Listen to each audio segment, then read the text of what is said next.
Bumili nga pala ako ng second hand na motor para makamura, pero pagbukas ng makina, muntikan na akong mapamura. Marami nga palang lupa yung dating may-ari, pero lahat sa motor niya napunta.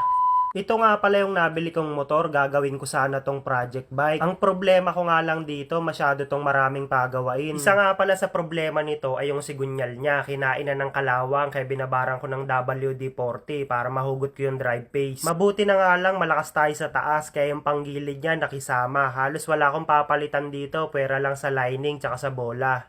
Tsaka itong mga kalawang dito, aayusin natin yan para pag kinabit natin, hindi na may stock up ulit itong drive paste, tsaka itong oil leak, parang dito siya nanggagaling. Bale, expected ko naman na may gagawin ako rito, pero hindi ko inaakala na ganitong karami. Mas nag-focus nga pala kasi ako sa makina tsaka sa papel niya. Steel brush nga pala yung ginamit ko para matanggal yung kalawang, tapos nilagyan ko ng WD-40. Sinunod ko na nga palang linisin yung crankcase nito dahil naka-lighten crankcase siya, lahat ng putik at alikabok pasok sa loob. Bale, may halo nga palang degreaser yung pinanglinis ko rito para pati yung mga oil niya matanggal. At syempre, bago natin ikakabit to, lilinisin na rin natin yung CVT para smooth na smooth manakbo. Habang naglalagay nga ako ng grasa sa torque drive, naisip ko kung worth it ba na binili ko to. Baka kasi sa maintenance pa lang, maubos na yung budget ko para sa piyesang papalitan ko rito. Iniisip ko na lang na magandang experience to, at least may matututunan ako. Habang ina-assemble ko nga pala yung CVT parts nito, papalapit na yung bangungot ko rito. Yung tipong akala ko wala na pero mag-uumpisa pa lang pala. Makailang minuto nga lang at nakabit ko na rin yung panggilid niya. Kaya hinigpitan ko lahat ng nut para masubukan ko kung okay ba. Dito sa part na to, naalala ko hindi pa pala ako nakakapagpalit ng gear oil tsaka change oil, kaya naman inuna kong silipin to. Puto.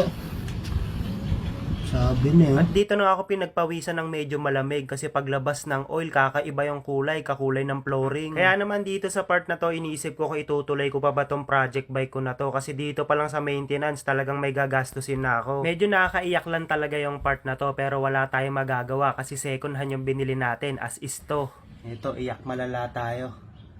Nagsarong ko na ito na, naghalo na yung tubig tsaka yung gear oil niya. Kasi nung nabili natin to, ito, pakita mo. Yung pinaka breather dito ng ng gearings, yung hose niya padiretso lang, kaya ang tendency pag umuulan or minomotor wash to, pumapasok dito yung tubig. Ayun yung naging dahilan, kaya naging kulay kakulay na ng pintura ng flooring. Open natin ngayon itong itong kanyang CVT gear para makita natin kung ano itsura, kung may nasira ba dahil dito. Alright, let's go. At dahil nga nasa likod ng torque drive yung gearings nito, babaklasin ko ulit yung buong gilid para mahugot natin yung gearings. Bali, pwede naman i-flush ng oil to kahit hindi na natin kunin yung gearings. Kaya lang, para mas kampante tayo, gusto ko na rin masilip yung loob. Bali, may 8 Allen bolts lang pala tayo natatanggalin para mahugot natin tong pinaka-transmission niya. Habang tinatanggal ko nga yung mga bolts nito, nananalangin uli ako na walang nadamay para yung budget natin hindi mabawasan sa pang-maintenance. Alas 11 nga pala ng gabi nung kinuha ko to sa dating may-ari. Buti na lang hindi tinopak, hindi ako tinirik sa daan. Sana walang nadamay na pesa. Hindi, iyak malala tayo. Sinat ko nga pala yung dating may-ari nito, tinanong ko kung kailan yung huling change oil niya. Ang sagot sa akin, hindi niya na raw matandaan. Nako po, sigurado gastos talaga. Hindi ko pa nababaklas yung cover niya pero kumakatas na siya. Yung kulay puting oil niya nagtutuluan na sa baba.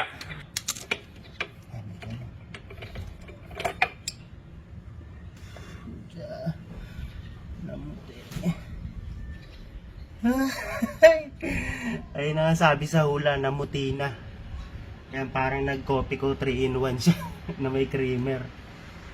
So ipa-flush natin to para makasigurado tayo na yung bearing natin hindi kumalog. Pero mukhang wala pa naman siyang kalog. So safe pa rin to, lilinisin na lang natin. Tsaka check ko yung mga gearing sa loob kung mayroong bungi. Ayun, sobrang lala. Inisa-isa ko nga palang silipin yung mga bearing nito, buti hindi gumanet. Maayos pa naman yung ikot, kaya ang gagawin ko, lilinisin ko lang. Siguro kung tumagal pa ng ilang buwan, sigurado magkakaproblema to. Kawawa yung may-ari kung hindi ko nabili to. Para nga pala matanggal lahat ng oil nito, nilinisan ko to gamit ang gasolina para sigurado lahat mawawala. Araw nga pala ng linggo ngayong araw, kaya naman problemado ako kung may mabibili ba akong gasket nito. May nabil tayong gasket maker. Sakto nga pala, buzzer beater na tayo. Magsasarado na tong shop na to. Buti nakabili muna tayo. At dahil medyo hapon na rin, bukas na lang natin itutuloy yung part 3 nito. Abangan nyo. Salamat!